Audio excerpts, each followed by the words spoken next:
देखिए, एक तो नड्डा साहब और रिजू जी सदन को गलत बताए, झूठ बोले, इसीलिए उनके ऊपर एक्शन लेने के लिए हमारी पार्टी तैयारी कर रही है। दूसरी बात उन्होंने ये कहा कि कांग्रेस पार्टी धर्म के आधार पर ये रिजर्वेशन दे रही है।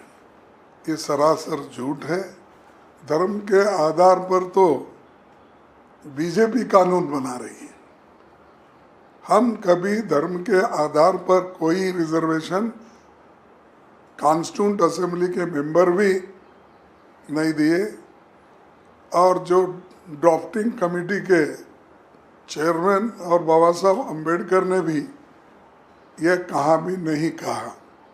और दूसरे जितने भी हमारे नेता थे, वल्लभ भाई पटेल या अपने पंडित जवाहरलाल नेहरू जी, बहुत से नेता जो बहस किए कॉन्स्टिट्यूंट असेंबली में, ये मुद्दा कभी उन्होंने छेड़ा नहीं और इसके बारे में वो बात हुई नहीं।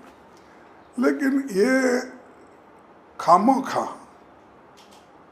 इन्होंने आज ये मुद्दा उठाकर अपने करप्शन केसेस को ये गवर्नमेंट छुपाना चाहती है।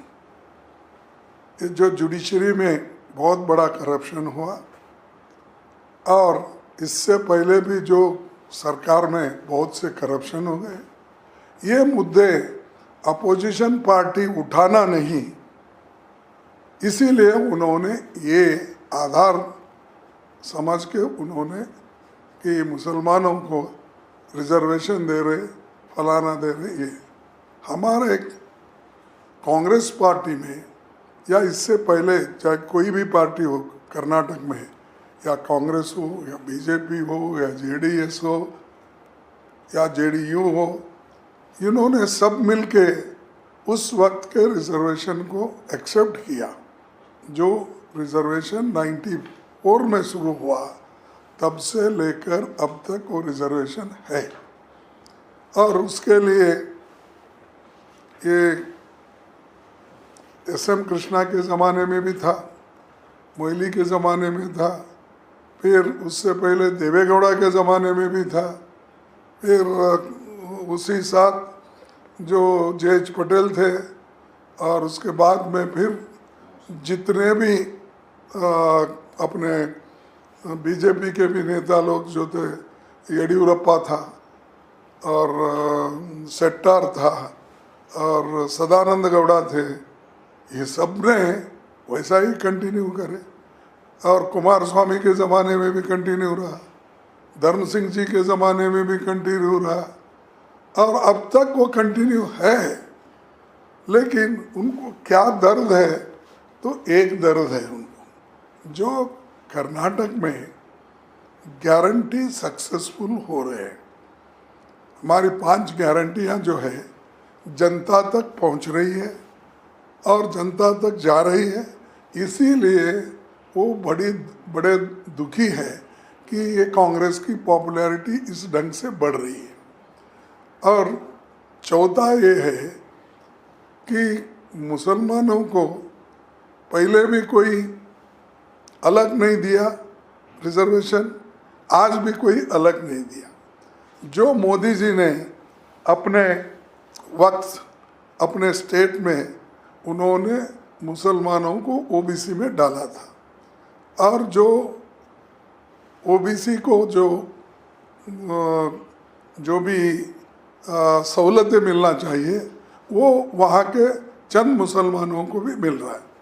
और यही महाशय थे जिन्होंने, मोदी जी ने खुद अटल बिहारी जी वाजपेयी के वक्त रेकमेंड किया कि ये स्टेट लिस्ट जो हमने लागू किया, इसको आप सेंट्रल लिस्ट में भी डालकर लागू करो। तो ये सब उन्होंने भी किया, लेकिन हमने तो ये बैकवर्ड क्लास के कैटेगरी में डाल के जैसा कि हमारे पास क्या है, ए बी है, B2 है, 3 है, 3A है, 3B, ऐसा 5 कैटेगरीज करके हमने सबको न्याय दिलाने की कोशिश की है। अब उनको मुद्दा एक उनके करप्शन केस छुपाने के लिए, दूसरा इस जो सही कानून से किया हुआ 30 साल का कानून अब चैलेंज कर रहे हैं, तो इससे यही जाहिर होता है कि वो फ्रस्ट्रेट हो गए और वो लोग ये इसको करना नहीं चाहते। इसलिए हमारे लोग पूरे डट कर इसका मुकाबला करेंगे।